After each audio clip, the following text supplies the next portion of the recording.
Yesus Kristus telah membuat ini supaya di dalam Dia berkat Abraham sampai kepada bangsa-bangsa lain.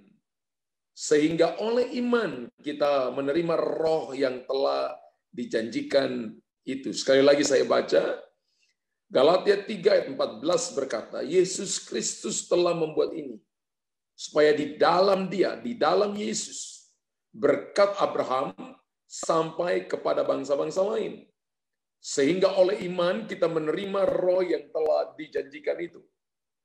Bapak Ibu tahu bahwa selama kita hidup di dunia ini, kita tidak luput dari kebutuhan, keperluan, keinginan. Betul? Amin. Karena itu semua orang ingin diberkati. Semua orang ingin menerima berkat. Berapa banyak Anda yang ingin diberkati? Katakan amin 1000 triliun kali. Ya, berapa banyak yang ingin menerima berkat Tuhan? Semua mau. Ya, semua orang mau. Nah, judul firman Tuhan hari ini adalah kunci untuk mengakses berkat sorga. Nah, kalau kita sudah mendapat kunci berkat, maka berkat Tuhan pasti terbuka dan melimpah dalam hidup kita. Wah, ini kalau Anda sudah dapat kunci, maka berkat Tuhan pasti terbuka dan melimpah dalam hidup kita. Nah, satu kunci itu hanya berfungsi untuk satu mata kunci, kecuali kalau Bapak Ibu punya master key. Bapak Ibu bisa buka semua pintu. Nah, kalau kita sudah mendapat kunci berkat,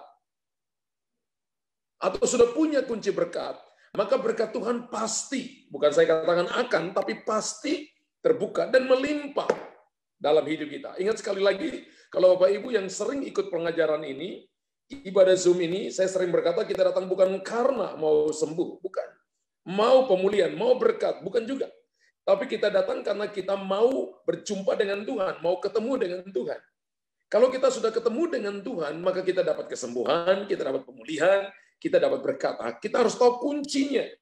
Kita harus tahu key-nya. Kalau kita tahu key-nya, maka berkat Tuhan pasti terbuka, melimpah dalam hidup kita. Nah, ayat di atas dikatakan bahwa berkat Abraham sampai kepada bangsa lain. Dalam Alkitab TL itu terjemahan lama dikatakan bangsa lain itu adalah orang kafir. Jadi berkat Abraham bukan cuma sampai kepada bangsa Israel yang ada di Timur Tengah, tapi pengertian kafir di sini adalah orang-orang yang di luar keturunan Abraham, Ishak dan Yakub. Terjemahan lain berkata bangsa-bangsa lain adalah gereja, Anda dan saya. Berkat Abraham ini akan sampai kepada kita. Wow. Nah, secara lahiriah, ingat ya, secara lahiriah kita bukan keturunan Abraham.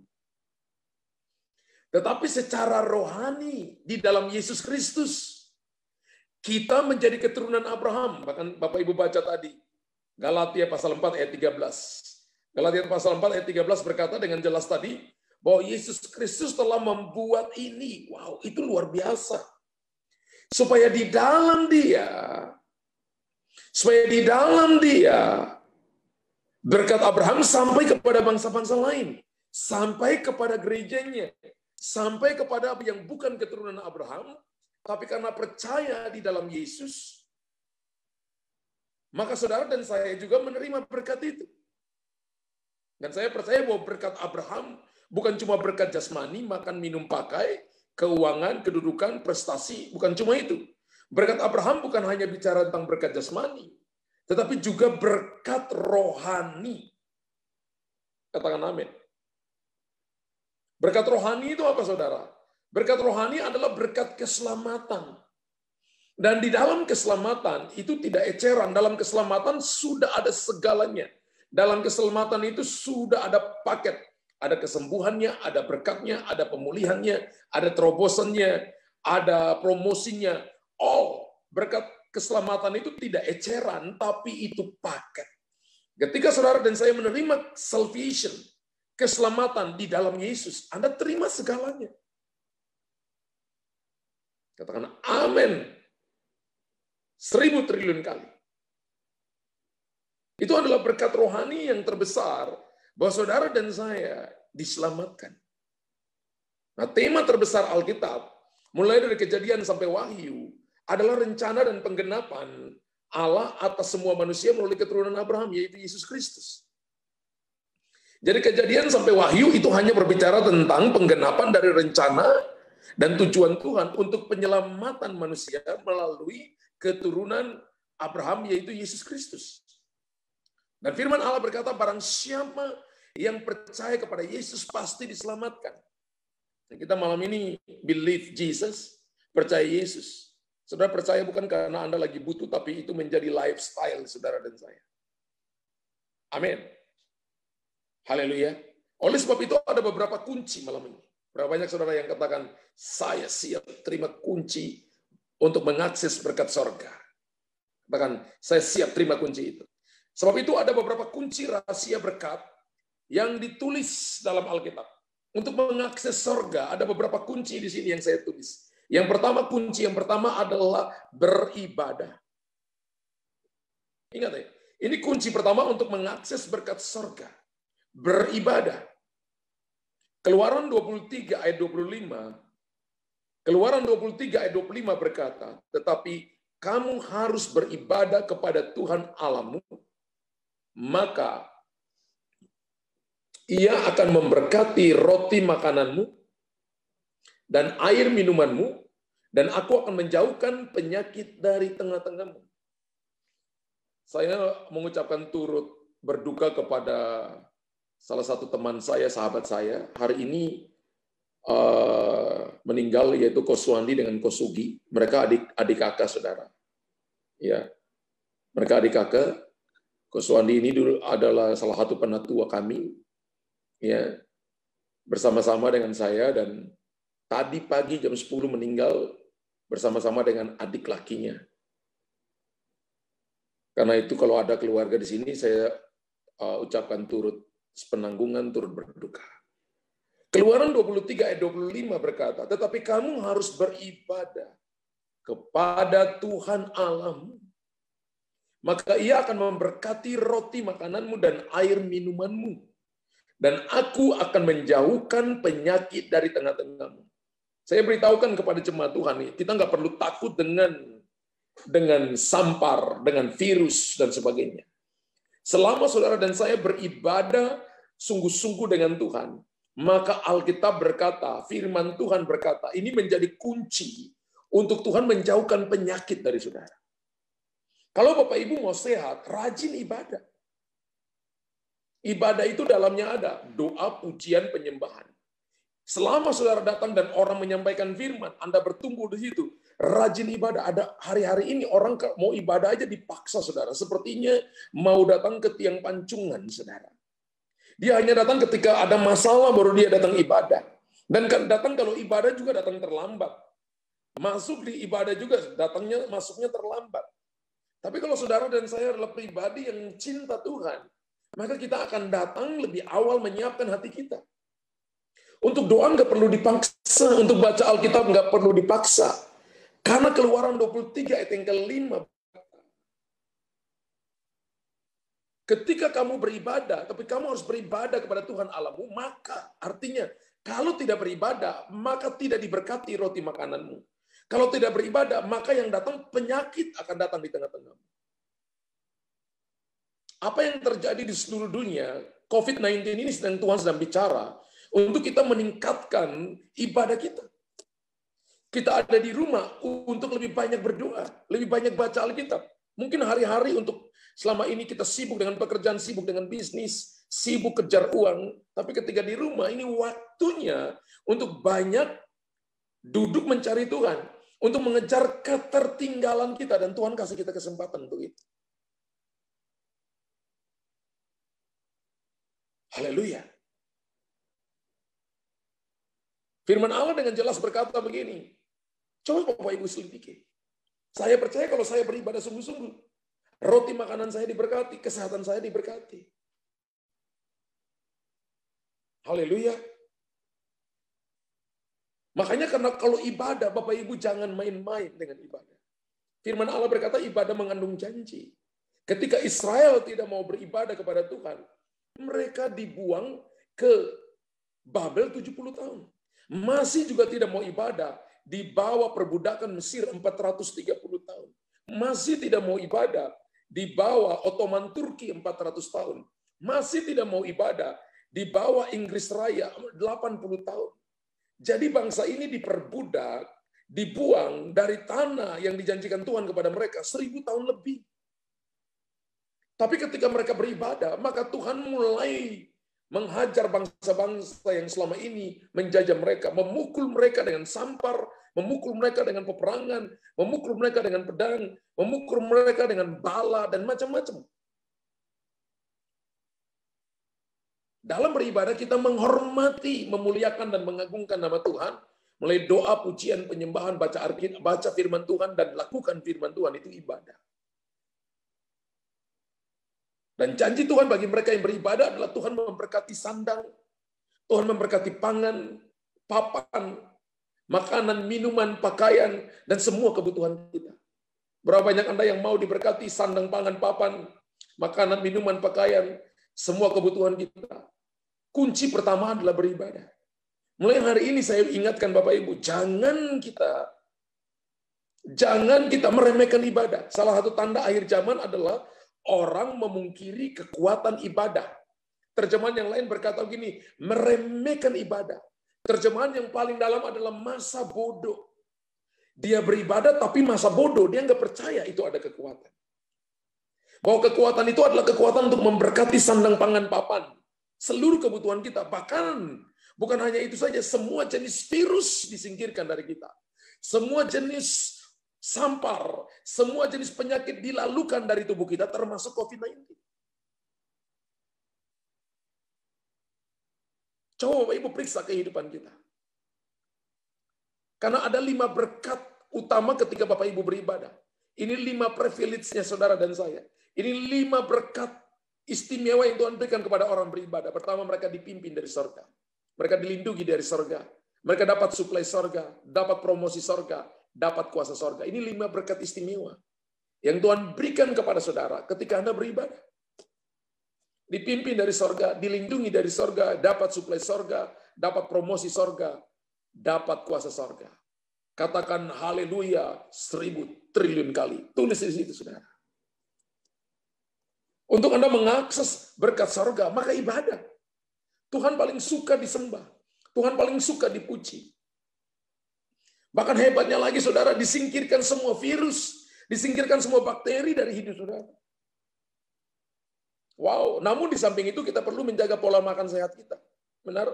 Kalau sudah menderita jenis penyakit tertentu, jangan makan makanan yang bertentangan dengan penyakit itu. Kalau Anda kena kanker, maka Anda harus menghindari 4P atau 5P. Ya, gula putih, garam putih, tepung putih, apalagi itu susu putih, satu lagi itu ya beras kalau nggak salah itu, beras putih. Ketika Anda tidak memberi makan kanker dengan makanan itu, maka kankermu kering, apalagi ditambah doa dan berpuasa, penuh kuasa.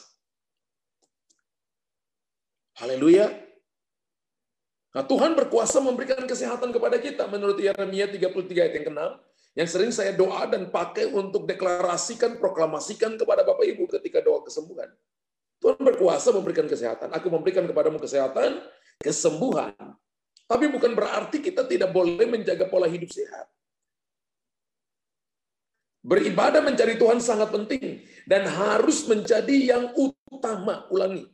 Beribadah mencari Tuhan sangat penting dan harus menjadi yang utama. Bapak Ibu tulis di kolom komentar. Beribadah mencari Tuhan sangat penting dan harus menjadi yang utama. Ini kunci pertama, Bapak Ibu. Beribadah mencari Tuhan sangat penting dan harus menjadi yang utama. Kemudian tulis di belakang, amin 2000 triliun kali. Wow. Beribadah mencari Tuhan sangat penting dan harus menjadi yang utama. Bapak Ibu lihat Matius 6 ayat 33, cari dahulu kerajaan Allah dan kebenarannya, semua ditambahkan kepadamu. Kerajaan Allah bukan makanan dan minuman. Kerajaan Allah terdiri dari kebenaran, damai sejahtera, sukacita yang dikerjakan oleh Roh Kudus. Kapan saudara dan saya merasakan damai, sukacita? Kapan saudara merasakan hadirat Allah turun ketika ibadah, ketika doa, ketika saudara baca Alkitab, ketika saudara dan saya ada dalam persekutuan, ada dalam ibadah Zoom seperti ini. Haleluya. Setelah Yesus bangkit dari kubur, Tuhan Yesus tidak lagi banyak mendemonstrasikan mujizatnya. Tapi Tuhan Yesus banyak berbicara tentang kerajaan sorga. Dan kita adalah warga kerajaan sorga, warga kerajaan Allah. Dan Tuhan adalah raja kita. Ingat, beda antara kerajaan sorga dengan kerajaan Allah. Kerajaan sorga adalah tempat tinggal Tuhan, tapi kerajaan Allah adalah daerah kekuasaan Tuhan yang diberikan kepada orang percaya. Itu kerajaan Allah. Kalau saya usir setan, Yesus berkata, kalau saya usir setan dalam namaku, maka kerajaan Allah sudah datang. Sama ketika saudara dan saya usir setan dalam nama Yesus, menyembuhkan orang sakit, melihat orang-orang dipulihkan, yang lemah dikuatkan, kerajaan Allah sudah datang. Itu daerah kekuasaan Tuhan yang diberikan kepada saudara. Karena itu kenapa sampai kita beribadah? Karena kita sangat bergantung kepada Tuhan. Dia adalah raja. Perbedaan antara sebuah negara yang sistemnya kerajaan dan demokrasi adalah demokrasi itu kekuasaan tertinggi ada pada rakyat. Tapi kerajaan adalah kekuasaan tertinggi ada pada raja. Perkataan raja itu jadi hukum. Dan seluruh kekayaan rakyatnya itu milik raja. Semakin rakyatnya diberkati, semakin rakyatnya sehat, semakin rakyatnya sejahtera, maka rajanya dimuliakan. Dan kerinduan daripada raja di atas segala raja, Tuhan di atas segala Tuhan yang mempunyai langit dan bumi, penguasa alam semesta adalah maunya saudara sehat, maunya saudara diberkati, supaya rajanya dimuliakan. Amin. Dia adalah raja di atas segala raja dan Tuhan di atas segala Tuhan. Karena itu harus selalu dekat, kita harus selalu dekat memuji Dia, menyembah Dia, memuliakan Dia dalam doa pujian penyembahan, mendengarkan firman-Nya, lalu melakukan firman-Nya. Jemaat Tuhan, ini waktunya berubah. Ini waktunya berubah. Ya, ini waktunya berubah. Berubah dalam hal ini menjadi seperti Yesus. Ini waktunya bukan lagi suka tersinggung. Sudah kampungan itu kalau suka tersinggung. Ini waktu lagi, ya. Kalau ada yang suka tersinggung, singgung terus sampai singgungnya habis. Ayo tulis di kolom komentar. Kalau ada yang suka tersinggung, singgung terus sampai singgungnya habis. Ya. Itu berarti waktu ini adalah waktu untuk saudara dan saya jadi berkat. Bukan lagi mikir diri sendiri. Tapi jadi berkat. Orang jadi berkat itu mulai dari ibadahnya yang benar. Ketika ibadahnya benar, maka hidupnya jadi benar. Karena kita tidak akan bisa merubah diri kita sendiri, kecuali kita butuh Roh Kudus menguasai kita. Firman Allah menguasai kita. Kita jadi berkat bagi banyak orang. Itu kunci yang pertama, beribadah. Yang kedua, bekerja. Kalau Bapak Ibu mau akses berkat surgawi, maka bekerja. Amsal 10 ayat 4 berkata, tangan yang lamban membuat miskin, tetapi tangan orang rajin menjadikan kaya. Tangan yang lamban membuat miskin, tapi tangan orang rajin menjadikan kaya. Semua orang tentu ingin menjadi kaya. Amin. Berapa banyak Bapak Ibu yang ingin jadi kaya? Bapak Ibu tulis di kolom komentar, saya ingin jadi kaya. Haleluya.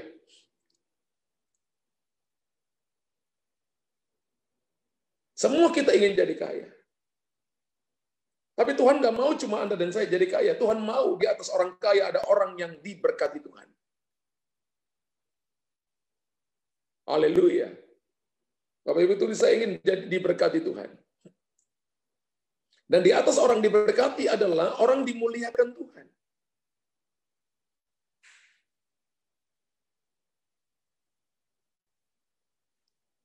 Kalau cuma kaya atau menjadi sangat kaya, itu orang bisa lupakan Tuhan kalau tidak mengikut sertakan Tuhan di dalamnya. Tapi kalau dia menjadi orang yang diberkati karena Tuhan, dia mengerti bahwa saya diberkati, saya kaya karena Tuhan, mau berbagi dengan orang lain, itu orang hebat. Sebab orang yang kaya tanpa melibatkan Tuhan, cenderung melupakan Tuhan dalam hidupnya. Mereka lebih mengandalkan kekayaannya, kekuatannya, dan tidak peduli dengan Tuhan.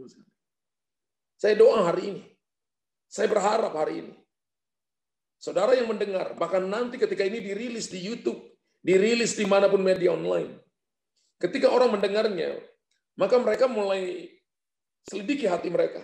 Ketika mereka dipercayakan Tuhan kekayaan, jangan pernah melupakan Tuhan. Tapi pakai itu untuk memuliakan Tuhan. Dari kitab Amsal ini kita mengetahui bahwa salah satu kunci menerima berkat Tuhan adalah bekerja keras. dan bekerja cerdas. Haleluya. Amin. Rasul Paulus dalam 2 Tesalonika 3 ayat 10 berkata, dan menyampaikan, seorang yang tidak mau bekerja, janganlah ia makan. 2 Tesalonika 3 ayat 10. Seorang yang tidak bekerja, jangan ia makan.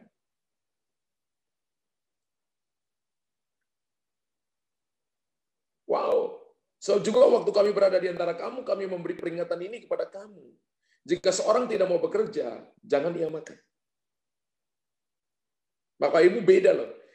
Kalau misalnya kita memberikan sesuatu kepada orang lain, entah itu makanan, entah itu uang, Bapak Ibu jangan bilang saya memberkati orang itu. Alkitab mengajarkan Bapak Ibu harus memberkati orang yang diberkati Tuhan. Itu ajarannya firman Tuhan. Ketika Anda memberkati orang yang diberkati Tuhan, Anda diberkati. Lalu orang yang itu tadi apa? Kita nolong. Itu namanya assist the poor, nolong orang miskin. Peduli dengan orang miskin. Haleluya. Tapi Alkitab berkata, ajarkan kepada kita dituntut untuk bekerja, bahkan harus bekerja keras. Karena itu salah satu kunci untuk saudara dan saya mengakses berkat surga. Wow. Apalagi kalau kita bekerja dalam tuntunan Roh Kudus. Jadi kerja keras, jadi kerja cerdas. Dan di rumah orang rajin, banyak harta benda. Kalau Bapak Ibu mau diberkati, mau akses berkat sandang pangan dan papan, maka harus bekerja keras. Jangan menolong orang yang malas, saudara. Saudara akan membiarkan dia malas dan Anda berdosa. Dan Tuhan mau potensi dalam diri seseorang harus ditarik keluar, supaya dia melihat kemuliaan Tuhan. Dan Tuhan menghendaki kita bekerja sebab Allah pun bekerja.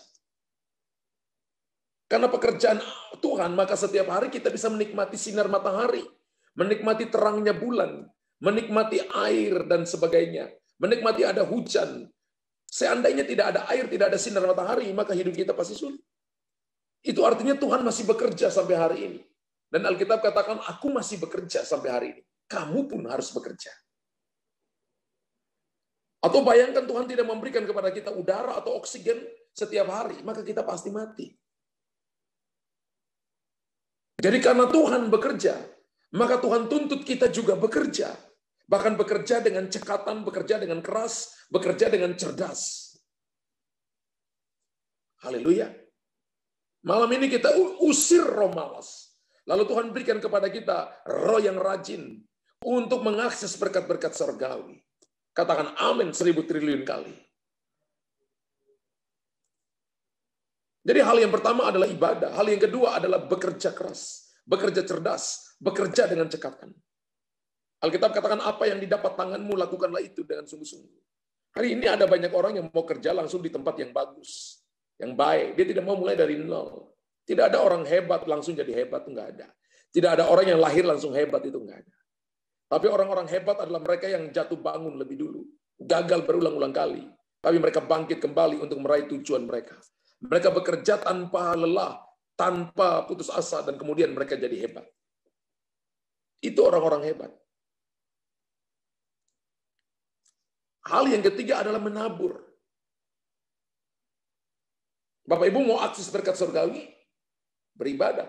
Bekerja keras, bekerja cerdas, bekerja dengan cekatan. Yang ketiga adalah menabur. 2 Korintus 9 ayat 6, camkanlah ini. Orang yang menabur sedikit akan menuai sedikit juga. Dan orang yang menabur banyak akan menuai banyak juga. Hari ini Bapak Ibu perhatikan. Perhatikan kita. Menabur di sini apa cuma uang? No. Menabur di sini nabur tenaga.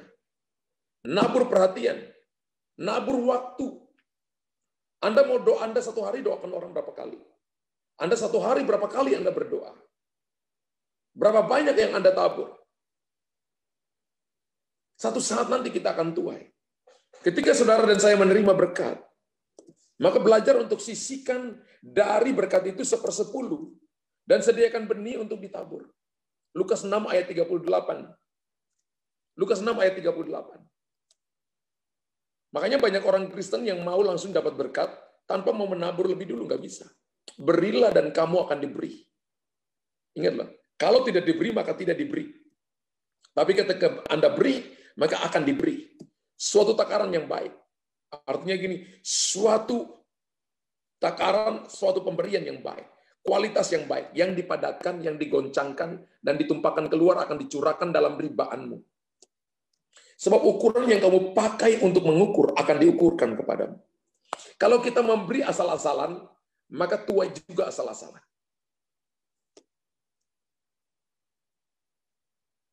Tapi kalau kita memberi dengan yang terbaik, one day Anda akan terima yang terbaik.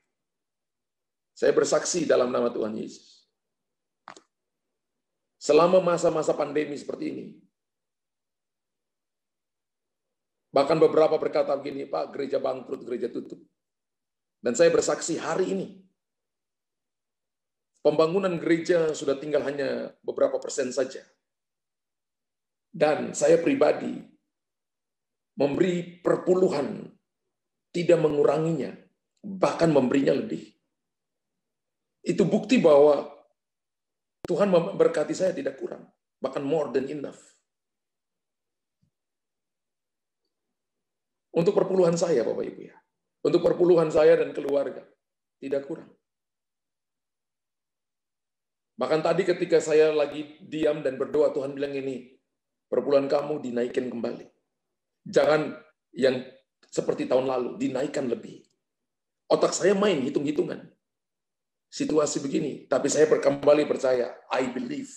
Saya percaya ini bukan setan. Setan akan bilang, kamu jangan kasih persembahan, apalagi perpuluhan. Setiap kali Bapak Ibu terima berkat, maka ada dua hal di situ. Benih dan roti di situ. Roti untuk dimakan, untuk Bapak Ibu nikmati. Tapi benih untuk ditabur. Kamu memberi, kamu akan diberi. Ini merupakan kunci untuk membuka berkat. Dan saya bersaksi. Saya latih keluarga saya latih anak-anak saya. Seisi keluarga saya latih. Kalau ke Tuhan itu harus boros. Kalau ke Tuhan itu harus habis-habisan. Sampai saya ngomong ke istri saya begini. Saya bilang begini, uang itu cuma kertas yang ditulis-tulis nomor. Jadi ketika Tuhan minta, nggak usah hitung-hitungan. Untuk Tuhan harus boros. Untuk Tuhan harus habis-habisan. Saya anak petani, terbiasa makan singkong. Ya, saya selalu berkata seperti itu. Tapi Tuhan lihat bahwa hati kita itu selalu jadi pusat perhatian Tuhan. Ketika Bapak Ibu sungguh-sungguh dengan Tuhan, Bapak Ibu akan melihat perkara besar. Saya ingat ada seorang hamba Tuhan cerita ketika mereka sedang bangun gedung gerejanya. Gerejanya gede, Bapak Ibu. Gerejanya gede. Salah satu jemaatnya, ya, suaminya itu cuma kerja sebagai full time, tapi seperti untuk nyetor uang dan sebagainya, cuma hanya itu. Jadi kalau disuruh fotokopi, pergi fotokopi, dan istrinya jadi reception. Dan saudara satu kali mereka punya motor dengan BPKB-nya, surat-suratnya, datang ke gereja, datang ke rumah gembalanya, dan berkata, Pak, Tuhan suruh kami kasih motor satu-satunya punya kami. Saudara tahu, Tuhan itu nggak hutang apa-apa. Tuhan itu nggak ambil apa-apa. Beberapa tahun kemudian, mereka diberkati rumah, mereka dikasih mobil beberapa, padahal cuma menaburnya itu. Tujuan mereka nggak pikir nanti dapat rumah. Tujuan mereka nggak pikir nanti dapat mobil. Cuma bilang, ini Tuhan suruh, ini kami satu-satunya kasih. Kalau Bapak Ibu memberi untuk cuma mau nanti dapat sesuatu, itu judi namanya. Kita memberi karena memang kita cinta Tuhan. Kita memberi karena kita mengasihi Tuhan. Katakan amin. Katakan amin 1000 triliun kali. Haleluya. Biasakan untuk tidak menghabiskan berkat untuk diri kita sendiri. Biasakan untuk tidak menghabiskan berkat hanya jadikan roti. Harus ada benih. Sediakan untuk benih. Untuk dibagikan kepada orang lain. Untuk diberikan kepada hamba Tuhan. Di gereja saudara, di mana Bapak Ibu merasa bahwa Bapak Ibu harus memberkati orang itu. Memberkati teman, memberkati rekan, memberkati saudara. Kalau Tuhan gerakan saudara, itu benih. Itu benih. Amin. Dan kepada pekerjaan Tuhan. Ya. Bapak Ibu jangan pernah hitung-hitungan dengan Tuhan. Jangan pernah hitung-hitungan dengan Tuhan. Saya mungkin pernah cerita teman saya yang punya ayam ria penyet. Itu hamba Tuhan juga. Namanya Pak Rudi Tanaka. Ya. Sekarang ini sudah ratusan, mungkin sudah 200-an cabangnya. Tapi dia pernah bersaksi. Saya undang dia di gereja tempat kami, dia bersaksi. Dia ingat sekali ketika dia belum punya satu cabang pun. Dia ibadah di sebuah gereja yang ada di Batam. Lalu dia sedang kumpul uang. Dia jualan dengan istrinya di gerobak, saudara. Lalu kumpul uang sudah beberapa tahun untuk mau sewa ruko, untuk buka restoran. Satu saat, gembalanya khotbah. Dan gembalanya berkata gini, gereja kami lagi renovasi dan butuhkan uang. Kalau saya nggak salah itu 79 juta di tahun-tahun itu. Dia duduk paling belakang sekali. Dan dalam hatinya dia berkata begini, kok Om Gembala, kok tahu rekening saya di banknya? Ketika dia bilang itu, Roh Kudus bilang begini, kasih semua uangmu untuk pembangunan gereja, renovasi gereja. Setelah amin, dia pulang ke rumah.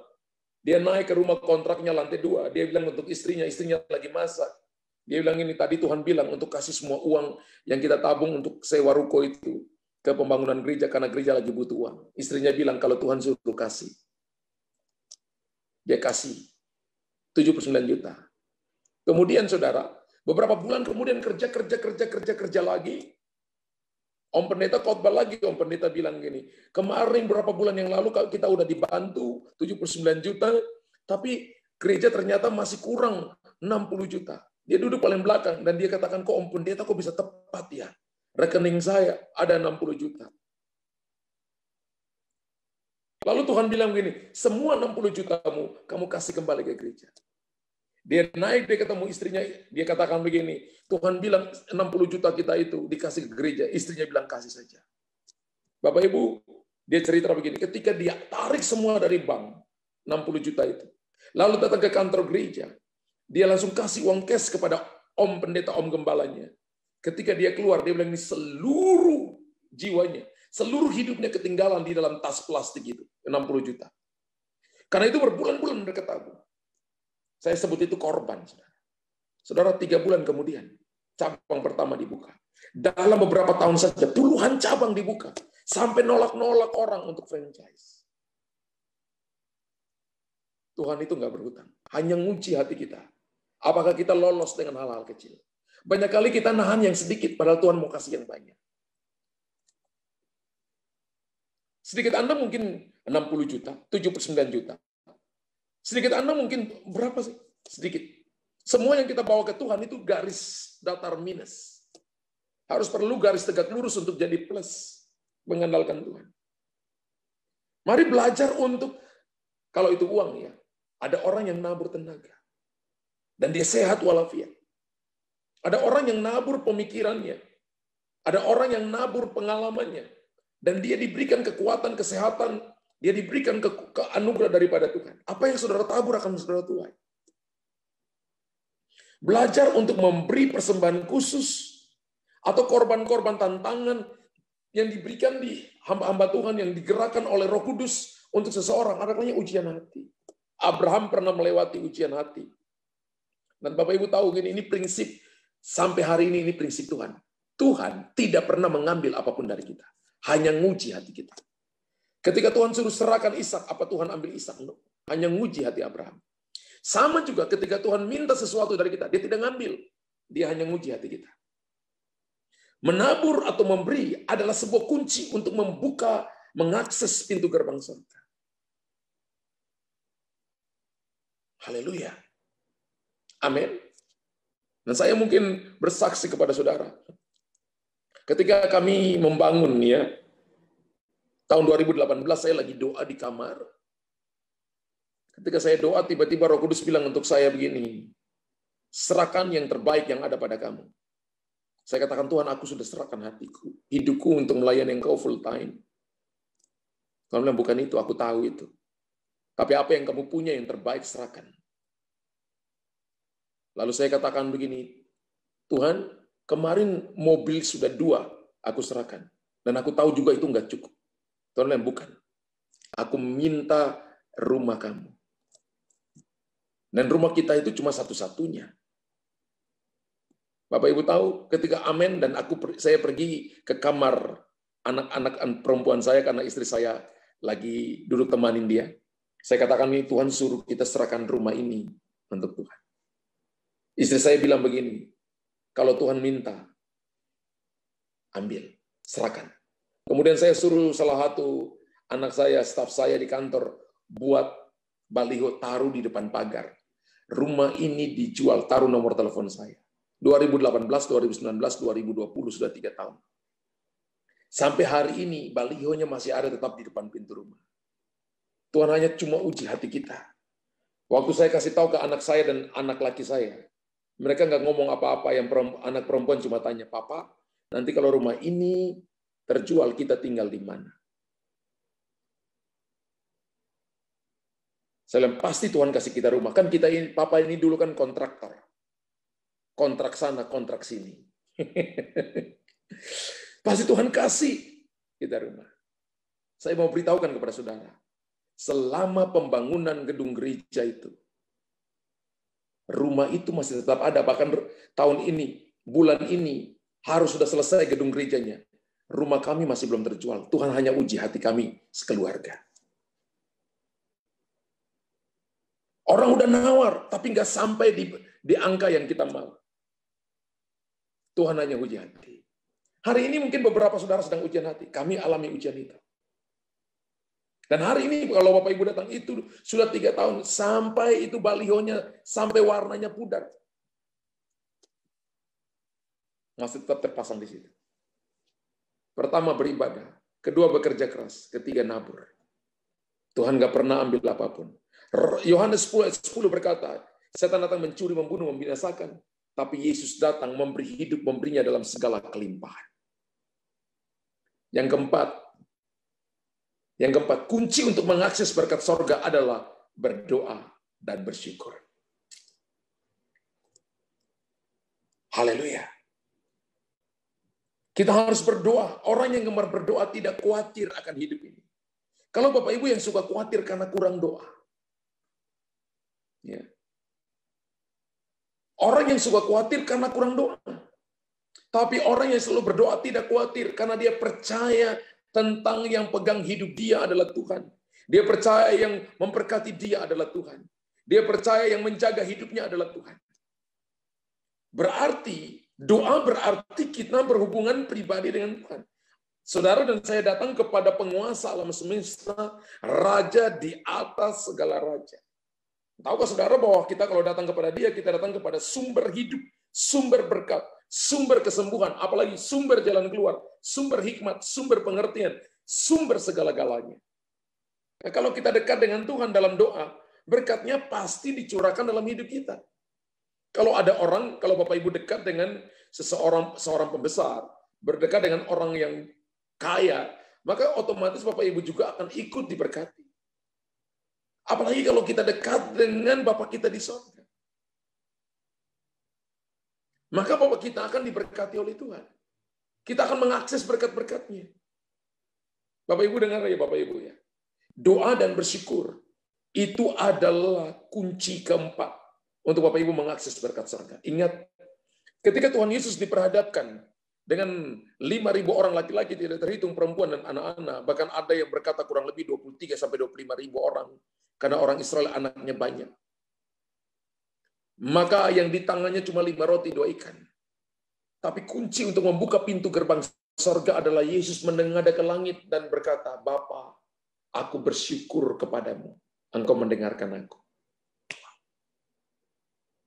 Bersyukur adalah kunci untuk membuka pintu gerbang surga. Ada banyak orang yang bersungut-sungut. Kenapa? Mengapa saya begini? Kenapa saya diperlakukan seperti ini? Kenapa keadaan seperti ini? Kenapa saya mesti begini? Kenapa orang itu begitu dan kenapa saya harus begini? Kenapa saya tidak seperti dia? Itu komplain namanya. Bisakah kita bersyukur? Bersyukur artinya setuju dengan Tuhan. Bersyukur artinya sepakat dengan Tuhan. Kenapa kita katakan amin 1.000 triliun, amin 200 triliun? Kata amin itu bahasa Ibrani yang punya arti setuju. Yang punya arti benar, yang benar atau ya, dan yang punya arti yang ketiga adalah aku terikat dengan janji itu. Orang yang bersyukur itu artinya dia berkata begini, bahwa hidupku bukan aku lagi, tapi ini tentang Tuhan dan kemuliaannya. Hanya didapat ketika dia suka berdoa. Makanya orang yang tidak berdoa itu selalu merasa kurang. Ada orang yang kaya dalam harta benda, tapi selalu merasa kurang. Itu mental miskin namanya. Tapi Bapak Ibu mungkin punya tidak banyak, tapi Bapak Ibu selalu bersyukur. Bapak Ibu orang bahagia. Itu akan membuka pintu gerbang surga, mengakses berkat-berkat surga. Satu waktu lagi Yesus berhadapan dengan Lazarus yang 4 hari sudah dalam kubur. Yesus sengaja untuk menyatakan kemuliaannya. Dalam Yohanes pasal 11, Yesus berkata bahwa penyakit ini tidak akan mendatangkan kematian, tapi akan menyatakan kemuliaan Allah. Dan ketika 4 hari dia datang, Lazarus sudah dalam kubur. Lalu Maria berkata begini, aku percaya engkaulah kebangkitan dan hidup.